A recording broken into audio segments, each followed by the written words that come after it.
हरे कृष्ण। तो आज आमे माने शुणा क्षीरचोरा गोपीनाथ विषय। क्षीरचोरा गोपीनाथ भक्त लगी भगवान क्षीर कैला चोरी से लगी नाम होइला क्षीरचोरा हरि। भगवान भक्त को एत भल पाती भक्त पाई बोली भगवान क्षीर की चोरी करते सतरे से ना है क्षीरचोरा गोपीनाथ। क्षीरचोरा गोपीनाथ आपण मैंने देखी से विग्रह रेमुणा बालेश्वर स्टेशन ठार मात्र अल्प दूर रे सुंदर विग्रह सुंदर प्रतिमा अलौकिक प्रतिमा। ये पृथ्वी रे एमती प्रतिमा आपण कोठी देखि नथिबे। अनेक अनेक कहानी अनेक अनेक तथ्य तत्व रे भरी रही ये सुंदर विग्रह तांकर मंदिर बेढ़ा। ये विग्रह कई भली आसिले ये विग्रह प्रतिष्ठित नुहंती। ये विग्रह को कहीं तैयारी करना ये विग्रह को स्वयं भगवान निज हाथ में तैयारी कर से निजे बिंधाणी। आउ को भक्त सी कौन एमती महानता थिला तांको पाखरे जे भगवान तापई क्षीरी चोरी करदेले। से भलिया साधु जगत रे कहीं नाहंती। से साधुंक विषय आपण शुणिले कृत्य कृत्य ही जिवे। भक्त जमिति भगवान भी सेमिति। आउ से विग्रह तोटा गोपीनाथ विग्रह आपण केबे जिवे चारिकुणिया सुंदर कला मुगुनी पत्थर ता भितर अंकित होइछन्ति से मूर्ति। से प्रतिमा नुहंती से खोदे विग्रह चारिकुणिया सुंदर भाव में कला मुगुनी पत्थर अनेक अनेक कथा ताहले आसंतु डेरी कहीं आम शुणा ये क्षीरचोरा गोपीनाथ विषय। त्रेता जुगर कथा मर्यादा पुरुषोत्तम रामचंद्र जेतेबेले माँ सीता सहित अनुज लक्ष्मण सहित वनगमन करुछंती पंचवटी अरण्य रे भ्रमण करुथिबा समय रे बड़ सुंदर भव्य सुशीतल स्थान सी पंचवटी देखिला भली स्थान सी। तापर चित्रकूट ना जमिति से वन भी सेमिति चित्रकूट चित्र भली देखा जाउ थाए से वन कंदर। आउ से चित्रकूट रे भगवान रामचंद्र माँ सीता सहित वन विहार करुछंती वन को वन गमन करुछंती। गोटे गाई गोठ को देखी रामचंद्र महाप्रभु मुरुकी मुरुकी हसुछंती। माँ सीता पचारुछंती प्रभु आपण गाई पल्ल को देखी हसुछंती कौन पाई। महाप्रभु रामचंद्र कहले हाँ हसीदेली टिके ना ना ना प्रभु हस भितर किसी तो कथा रही।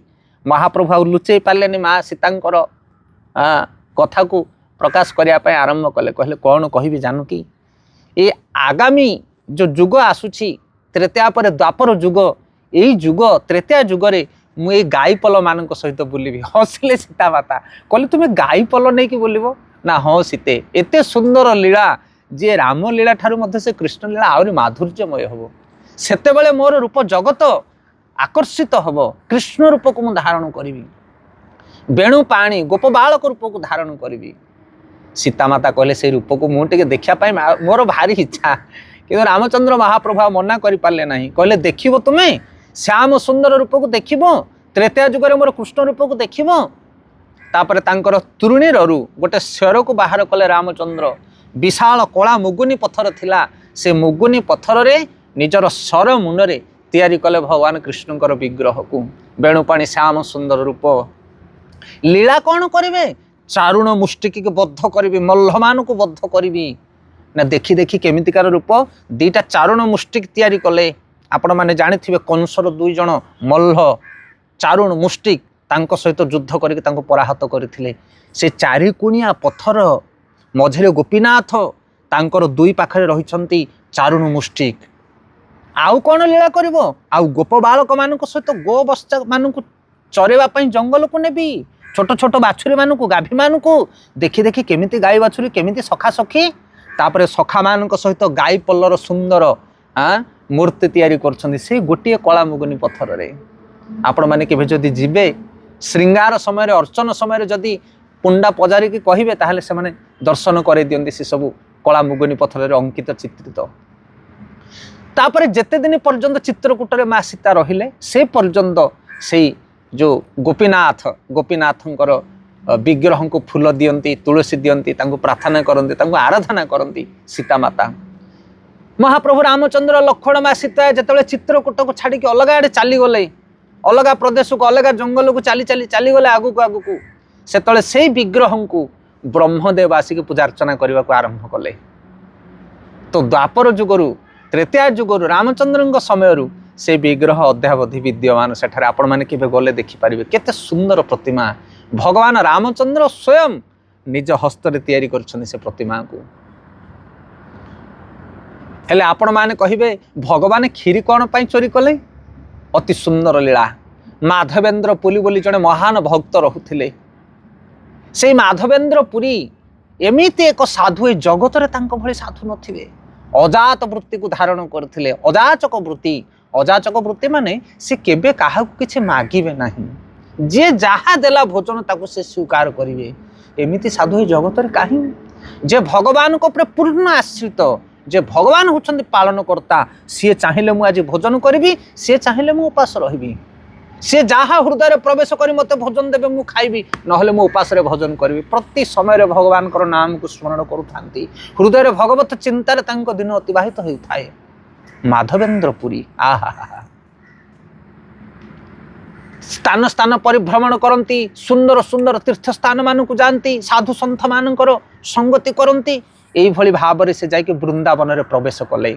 माधवेन्द्र पुरी जेतले वृंदावन भितर प्रवेश करुछंदी से वृंदावन भितर प्रवेश करू से आउ गोटे शपथ नेले एमिति तो थिले अजाचक वृत्ति काहाकू किछि मागिबे नाही किंतु आउ गोटे शपथ ग्रहण कले कौन ए वृंदावन रे जेते दिन पर्यंत रहिबी मु केवल दुग्ध पान करिबी ता छड़ा आउ किछि भोजन करिबी नाही। देख भक्त केभली भाव में शपथ नी आ भगवान ताकर सब शपथ को रक्षा करती भजन करुथांते भगवान नाम कीर्तन जप करुथांते प्रति क्षण वैष्णव वेशभूषा वैष्णव तिलक कंठीमाल हाथ में जपमाल हरे कृष्ण कृष्ण कृष्ण हरे हरे हरे राम राम राम हरे हरे भगवान नाम जप करी करी बुलु थांती। संध्या आगत हो गला वृंदावन रे संध्या आगत हो गला काकपिक मान राब देले गोटे गच्छ मूल माधवेन्द्र पुरी बसी थांती संध्या रात्रि अधरात्रि हो गला देखु देखु भोकरे भगवान नाम जप कर किंतु भगवान श्याम सुंदर सी बा कौन न जानते से अंतर्जामी गोटे गोप गौड़ रूप को धारण करी छोटिया गौड़ रूप गौड़ पिला रूप को धारण कली गोटे ठेकी क्षीर ठेकीटे धरिक आसीगले कहले तुम्हें माधवेन्द्र पुरी तुमको जना पड़ी भोकिला थिला भली यही सब स्त्री लोक मैंने कथबार्ता होती रास्तार किए साधु जड़े आसिक बसी सी किसी खाई ना दिही पर ठार आम देखु बसिक नाम जप कर आम गाँव में कहीं भोकर रहते नियो नियो साधु बाबा क्षीर ढालटा पी दियो तो क्षीर ढालटा दे देकी से चली गले भगवान स्वयं तापर ये दुग्ध पान कले रात्रे शयन कले भगवान नाम स्मरण करी शयन कले माधवेन्द्र पुरी भगवान स्वयं तांको रात्रि स्वप्न दर्शन देले कहले माधवेन्द्र पुरी मु तुमको चाहिथिली तुम भली साधु को मु चाहिथिली केबे तुम धाम को आसीबो जानिछ ए जो गोवर्धन पहाड़ उपरे ए गोवर्धन पहाड़ उपरे मु अछि मु गोपाल माटी माड़ी जाइछ मो उपरे माटी भितर मोर श्री विग्रह रही तुमे बाहर कर प्रतिष्ठित कर ए गिरि गोवर्धन उपरे मु बहुत दिन है सेवा पूजा पाइनी तुमको अपेक्षा करिछि निद भांगी गला कहले यह कौन सत जो गोपाल गिरि गोवर्धन भितर अछंती तापर माधवेन्द्र पुरी गाँ लोक समस्त डाकी आनिले कहले देख आज राति मते स्वप्न होइछि तुमर आराध्य भगवान वृंदावन आराध्य ठाकुर गोपाल ए गोवर्धन भितर अछंती गाँ लोक मैंने समस्ते कोड़ी कोदाल शाबल नहीं कि गले आउ से स्थान को खोलिबा को आरंभ कले माटी बाहर कले धीरे धीरे ता भीतर विशाल मूर्ति प्रकट हेले गोपालंकर श्री विग्रह सुंदर प्रतिमा श्याम सुंदर बंकिमधर ग्रामर बासी माने समस्त खुशी हो गले कहले आहा केते महान साधु ये यांको अपेक्षा करथिले गोपाल यांकर द्वारा ये प्रतिष्ठित हेले समस्त आदर कले साधु को माधवेन्द्र पुरी को बहुत आदर सत्कार कले आ विग्रह को स्नान करे सुंदर भाव में धौत करे निकट में थाए गोविंद कुंड अनेक कुंड गोवर्धन चतुर्पार्श्व से गोविंद कुंडरू जल आनी विग्रह को स्नान करे गोवर्धन उपर प्रतिष्ठा करागला कला मुगुनी पत्थर चकचक मारू थाए सुंदर प्रतिमा गाँव लोक मानकर कथा कहले न सरे ग्रामवासी माने क्षीर दही छेना विभिन्न प्रकार सब दुग्धजात द्रव्य बहु परिमाणर आनी एकत्रित कले फल रस विग्रह को स्नान करागला अभिषेक करागला तांको क्षीर दधी गुड़ महु पंचामृत आदि रे ଫଳମୂଳ ବିଭିନ୍ନ ପ୍ରକାର ସୁନ୍ଦର ସୁନ୍ଦର ଭୋଗ, କ୍ଷୀରି ପିଠା, ଅନେକ ଅନେକ ସବୁ ସୁସ୍ୱାଦୁ ଦ୍ରବ୍ୟ ଭଗବାନଙ୍କୁ ଭୋଗ ଲଗାଗଲା। 56 ଭୋଗ ଭଗବାନଙ୍କୁ ବ୍ୟଞ୍ଜନ ଦିଆଗଲା। ଆପଣମାନେ ଏବେ ବି ଯଦି ଇସ୍କନ ମନ୍ଦିର ମାନଙ୍କୁ କେଉଁଠି ଯିବେ, ରାଧାଷ୍ଟମୀ, ଜନ୍ମାଷ୍ଟମୀ ବିଗ୍ରହଙ୍କର ଉତ୍ସବ ସମୟରେ ଦେଖିବେ କେତେ କେତେ ଭେରାଇଟିର ସବୁ ଭୋଗ ଲାଗେ ଭଗବାନଙ୍କୁ। ତ ସେଇଭଳି ଭାବରେ ସେଠି ପୁରା ଗ୍ରାମବାସୀ ନିଜ ନିଜ ଘରେ ସୁନ୍ଦର ସୁନ୍ଦର ଭୋଗ ତିଆରି କରି ଗୋପାଳଙ୍କ ଆଗରେ ସବୁ ଭୋଗ ନିବେଦନ କରିବା ପାଇଁ ଗଲେ। ଆଉ ମାଧବେନ୍ଦ୍ର ପୁରୀ ଭଗବାନଙ୍କୁ ଭବ୍ୟ ଭୋଗ ଅର୍ପଣ କଲେ। ଗୋପାଳ ବହୁତ ଖୁସି ହେଇଗଲେ, ବହୁତ ଖୁସି ହେଇଗଲେ। କିନ୍ତୁ ଆପଣ ଜାଣିଛନ୍ତି ମାଧବେନ୍ଦ୍ର ପୁରୀ କ'ଣ ଖାଇଲେ? ଇଏ 56 ଭୋଗ ମାଧବେନ୍ଦ୍ର ପୁରୀ ଖାଇଲେ ନାହିଁ। କାରଣ ମାଧବେନ୍ଦ୍ର ପୁରୀ ଶପଥ ନେଇଛନ୍ତି ସେ କେବଳ ଦୁଗ୍ଧ ପାନ କରିବେ, ଆଉ ପୁଣି କିଏ ଯାଚିକି ଦେଲେ ନିଜ ଇଚ୍ଛାରେ ସେ କିଛି ଖାଆନ୍ତି ନାହିଁ। ତ ଏଇଭଳି ଭାବରେ ଭଗବାନ କାହାକୁ ନା କାହାକୁ ପ୍ରେରଣ କରି ସବୁବେଳେ ଦୁଗ୍ଧ ପାନ କରାନ୍ତି, ଆଉ ସେ ଦୁଗ୍ଧକୁ ପାନ କରି ମାଧବେନ୍ଦ୍ର ପୁରୀ ଖୁସିରେ ଥାନ୍ତି। ଭଗବାନଙ୍କର ସୁନ୍ଦର ଅର୍ଚ୍ଚନ। ଆଜି ଏଇ ଗାଁର ଲୋକମାନେ ଭୋଗ ନିବେଦନ କଲେ, ଓଡ଼ିଶା ପଡ଼ିଶା ଗାଁରୁ ଲୋକମାନେ ଆସିଲେ ସବୁ, ଆରେ ସୁନ୍ଦର ଗୋପାଳ ଆବିର୍ଭାବ ହୋଇଛନ୍ତି ଗୋବର୍ଦ୍ଧନ ଉପରେ। ଗାଁରୁ ଗାଁ ଲୋକମାନେ ଆସିକି ସବୁ ଦର୍ଶନ କଲେ, ପ୍ରସାଦ ପାଇଲେ, ଭଗବାନଙ୍କର ଦର୍ଶନ କଲେ। କହିଲେ କାଲି ଆମ ଗାଁର ଲୋକମାନେ ଏଠି ପ୍ରୋଗ୍ରାମ କରିବା, କାଲି ଆମ ଗାଁର ସବୁ ଲୋକମାନେ ଆସିକି ଏଠି ଭୋଜନ ଦେବା। ଏଇଭଳି ଭାବରେ ପ୍ରତିଦିନ ଗୋପାଳଙ୍କ ପାଖରେ ଭୋଗ ଲାଗିଲା। ହଜାର ହଜାର ଲୋକମାନେ ଆସିକି ଏକାଠି ହେଲେ। ସେଇ ଅଞ୍ଚଳରେ ଥିବା ଯେତେ ଗାଁ, ବୃନ୍ଦାବନର ଯେତେ ଗାଁ ଥିଲା, ସବୁ ଗାଁର ଲୋକମାନେ ଗୋଟିଏ ଦିନ ପରେ ଗୋଟିଏ ଦିନ ଆସି ଭୋଗ ନିବେଦନ କଲେ। ମାନେ ମହୋତ୍ସବ ଚାଲିଲା। ପ୍ରତିଦିନ ହଜାର ହଜାର ଲୋକ ଭୋଗ ନିବେଦନ କରନ୍ତି। କୀର୍ତ୍ତନ ଭଜନ ଉତ୍ସବରେ ମୁଖରିତ ହେଲା ସେ ସ୍ଥାନ। ଦିନ ପରେ ଦିନ ଅତିବାହିତ ହେଲା। ତାପରେ ଖରା ଦିନ ଆସିଲା। ବୃନ୍ଦାବନରେ ପ୍ରବଳ ଖରା ଆଉ ପ୍ରବଳ ଥଣ୍ଡା। ଏତେ ଗରମ ଲାଗିଲା ବୃନ୍ଦାବନର ସ୍ଥାନ। ଗୋପାଳ କହିଲେ ମାଧବେନ୍ଦ୍ର ପୁରୀଙ୍କୁ, କହିଲେ ମାଧବେନ୍ଦ୍ର ପୁରୀ ମୋ ପାଇଁ ଟିକେ ଚନ୍ଦନ ଆଣିଦେବ, ମଳୟ ଚନ୍ଦନ ଟିକେ ଚନ୍ଦନ ପ୍ରଲେପନ କରି ଘୋରି ମୋ ଦେହରେ ଅଙ୍ଗରେ ଟିକେ ଲଗେଇଦେବ, ମୋତେ ଭାରି ଗରମ ଲାଗୁଛି ଏଠି। ମାଧବେନ୍ଦ୍ର ପୁରୀ କହିଲେ ଠିକ୍ ଅଛି ମହାପ୍ରଭୁ, ନିଶ୍ଚିତ ଭାବରେ ମୁଁ ଆଣିଦେବି ମଳୟ ଚନ୍ଦନ। ନା ମଳୟ ଚନ୍ଦନ ମିଳୁଛି ଶ୍ରୀକ୍ଷେତ୍ରରେ, ନୀଳାଞ୍ଚଳରେ, ଓଡ଼ିଶାରେ, ପୁରୀ ଧାମରେ। ତୁମେ ପୁରୀ ଯାଅ, ବୃନ୍ଦାବନରୁ ପୁରୀ ଧାମ। ମାଧବେନ୍ଦ୍ର ପୁରୀ ଚାଲି ଚାଲି ଆସୁଥାନ୍ତି ଭଗବାନଙ୍କର ନାମ ସ୍ମରଣ କରି କରି। ଆସିଲା ବେଳେ ବାଟରେ ପଡ଼ିଲା ଏ ରେମୁଣା ବାଲେଶ୍ୱର। ସେ ରେମୁଣା ବାଲେଶ୍ୱରରେ ସନ୍ଧ୍ୟା ସମୟରେ ଆସିକି ମାଧବେନ୍ଦ୍ର ପୁରୀ ପହଞ୍ଚିଗଲେ। ନୀଳାଞ୍ଚଳ ଅଭିମୁଖେ ଆସୁଛନ୍ତି, ପୁରୀ ଆସିବେ, ପୁରୀରୁ ମଳଚନ୍ଦନ ନେବେ ଗୋପାଳ ପାଇଁ। ସନ୍ଧ୍ୟା ସମୟରେ ରେମୁଣାରେ ରହିଗଲେ। ସେଠି ଗୋଟେ ବହୁତ ବଡ଼ ଗୌଡ଼ ଗାଁ, ସେଇ ଗାଁରେ ରହିଥାନ୍ତି ଗୋପୀନାଥ। ଗୋପୀନାଥଙ୍କର ସେବା ଚାଲୁଥାଏ। ଯେଉଁ ଗୋପୀନାଥଙ୍କୁ ରାମଚନ୍ଦ୍ର ଅଙ୍କିତ କରିଥିଲେ ସୀତାମାତାଙ୍କର ଆଦେଶ ଅନୁସାରେ, ସୀତାମାତାଙ୍କର ଦର୍ଶନ ଅଭିଳାଷ ଅନୁସାରେ ସେ ଗୋପୀନାଥଙ୍କର ପୂଜା ଅଦ୍ୟାବଧି ଚାଲିଛି। ଗୌଡ଼ ଲୋକମାନେ ଗୋଟେ ସାହି ଥାନ୍ତି, ଗୌଡ଼ ସାହି। ସୁନ୍ଦର ଅମୃତ କେଳି କ୍ଷୀରି ଭୋଗ ଲାଗେ। ଏଇଭଳିଆ କ୍ଷୀରି ଜଗତରେ ଆପଣ ପାଇବେ ନାହିଁ। ଅମୃତ କେଳି, 1 ନମ୍ବର ଦେଶୀ ଗାଈ କ୍ଷୀରକୁ ଗରମ କରି କରି କରି କରି ତାକୁ ରାବିଡ଼ି ପରିଆ ବନାନ୍ତି। ଆଉ ଅନେକ ଗୁଡ଼ିଏ ଠେକି, ମୋତେ ଲାଗୁଛି 8ଟା 10ଟା ଠେକିରେ ଭୋଗ ଲାଗେ। ବହୁତ ବଡ଼ ବଡ଼ ଠେକି, ଆଉ ସେ ଠେକିମାନଙ୍କର ଅମୃତ କେଳି ଭଗବାନଙ୍କୁ ଭୋଗ ଲଗାଇ ଦିଆଯାଏ। ମହମହ ବାସୁଥାଏ ସୁନ୍ଦର କ୍ଷୀରି, ଅମୃତ କେଳି। ଏ ମାଧବେନ୍ଦ୍ର ପୁରୀ ସନ୍ଧ୍ୟା ସମୟରେ ପହଞ୍ଚିଗଲେ ଗୋପୀନାଥଙ୍କ ମନ୍ଦିରରେ, ଦର୍ଶନ କଲେ। ଏବଂ ଶୟନ ସମୟରେ, ପହଡ଼ ସମୟରେ, ବିଳମ୍ବିତ ରାତ୍ରିରେ ଭଗବାନଙ୍କୁ ଅମୃତ କେଳି ଭୋଗ ଲାଗୁଥାଏ। ମାଧବେନ୍ଦ୍ର ପୁରୀ ଠିଆ ହେଇଥାନ୍ତି ମନ୍ଦିରର ଗୋଟେ ପାର୍ଶ୍ୱରେ। ପଣ୍ଡାମାନେ ସବୁ କ୍ଷୀରି ହାଣ୍ଡିକୁ ମୁହଁରେ ବସ୍ତ୍ର ଆବୃତ କରି ସବୁ ବୋହି ନେଲେ। ମହମହ ବାସୁଥାଏ। ମାଧବେନ୍ଦ୍ର ପୁରୀ ପଚାରିଲେ ଇଏ କ'ଣ ସବୁ ଯାଉଛି? ଅନ୍ୟ ସ୍ଥାନୀୟ ଲୋକମାନେ କହିଲେ ଇଏ ହେଲା ଅମୃତ କେଳି, ଭଗବାନ ଗୋପୀନାଥଙ୍କର ଅତି ପ୍ରିୟ, ବହୁତ ସୁସ୍ୱାଦୁ। ଏଇ କ୍ଷୀରିକି ଭଗବାନ ସବୁବେଳେ ଖାଇକି ଶୟନ କରନ୍ତି। ମାଧବେନ୍ଦ୍ର ପୁରୀ ମନରେ ଭାବିଲେ, କହିଲେ ଆହା, ଏଇଥିରୁ ଯଦି କ୍ଷୀରି ଟିକେ ମୁଁ ଖାଆନ୍ତି, ପାଆନ୍ତି, ସ୍ୱାଦଟାକୁ ଯଦି ଜାଣନ୍ତି, ତାହେଲେ ଏଇଭଳିଆ ସ୍ୱାଦିଷ୍ଟ କ୍ଷୀରି ମୁଁ ତିଆରି କରି ମୋ ଗୋପାଳକୁ ଦିଅନ୍ତି। ଦେଖ ଭକ୍ତର ଭାବନା କ'ଣ। ଭକ୍ତ ଯୋଉଠି ଯାହା ଦେଖେ ସେ ଭଗବାନଙ୍କ ଉଦ୍ଦେଶ୍ୟରେ ଚିନ୍ତା କରେ, ଯୋଉଠି ଯାହା ଦେଖେ।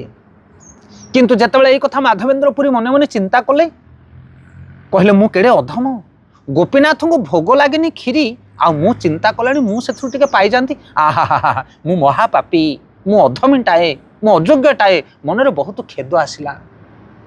କାରଣ ଭଗବାନଙ୍କୁ ଭୋଗ ଲାଗିବା ପୂର୍ବରୁ ସେ ଭୋଗ ଉପରେ କାହାର ଦୃଷ୍ଟି ପଡ଼ିବା କଥା ନୁହଁ, ସେ ଭୋଗ ପ୍ରତି କାହାର ଲାଳସା ଆସିବା କଥା ନୁହଁ। କାରଣ ସେ ଭଗବାନଙ୍କୁ ଭୋଗ ଅର୍ପଣ କରାଯିବ।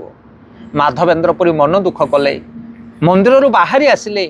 मंदिर पार्श्व गोटे दुकान गृह गोटे बजार थाए एकांत बजार दुकान बंद हो जाए बजार स्थान ता पाखरे तोटाटी अच्छी से तोटा पाखरे वृक्ष पाखरे बसिक दुकान गृह पाखरे बसिक कांदुछन माधवेंद्र पुरी विलंबित रात्रि पर्यंत आखिरु लुह सुखुनी मु अपराधी मु भगवान को भोग उपर दृष्टि निक्षेप करिछि मु अधमटाए किंतु देखंतु भगवान को विचित्र लीला भगवान तो भावग्राही ठाकुर जेतेबेले सबु ठेकी मान को भोग लागिला परे अमृत केलीर ठेकी मान को सब नहीं जाउछंदी पंडा माने पुजारी माने सेतले ता भितर गोटाए ठेकी को गोपीनाथ निजर धोती भितर लुचेकी रखिदेले कहा पाई माधवेंद्र पुरी पाई कहले माधवेंद्र पुरी को मु खीरी देवी से भक्त प्रवर भक्त श्रेष्ठ ता भाव को ग्रहण कर स्वयं गोपीनाथ तांकर धोती भितर खीरी ठेकीटे लुचेई देले आ राति अधरे पंडा पुजारी माने जतले पहड़ बंद कर जा घर से सोई गले से समय गोपीनाथ जाकि स्वप्न दश देले बड़ पंडा को कहले पंडा सोईच कौन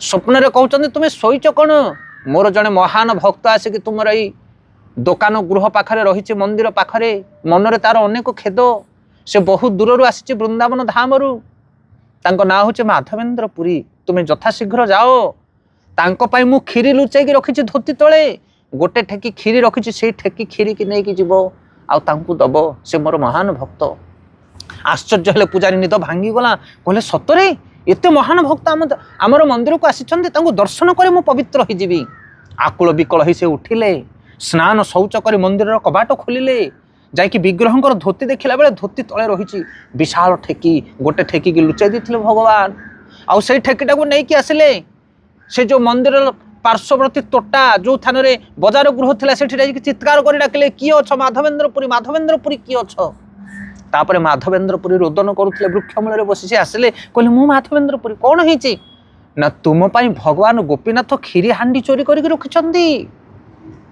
केते महान भक्त तुमे केते श्रेष्ठ भक्त तुमे तांको चरण रे लोटी गले पुजारी आउ से खीरी ठेकी को जेतेबेले पाइले माधवेंद्र पुरी से आस्वादन कले तांको देहरे मुंडरे बोली देले से भक्ति भाव रे गदगद हो गले माधवेंद्र पुरी कहले आहा प्रभु आपण पतित पावन मो भली जने अयोग्य व्यक्ति पई आपण खीरी चोरी कले भक्त लागी भगवान खीरी कहला चोरी से लागी नाम होइला क्षीर चोरा हुई से दिन ठारू ये तो गोपीनाथ केवल थिले किंतु से दिन ठारू माधवेंद्र पुरी ना हेगला क्षीरचोरा गोपीनाथ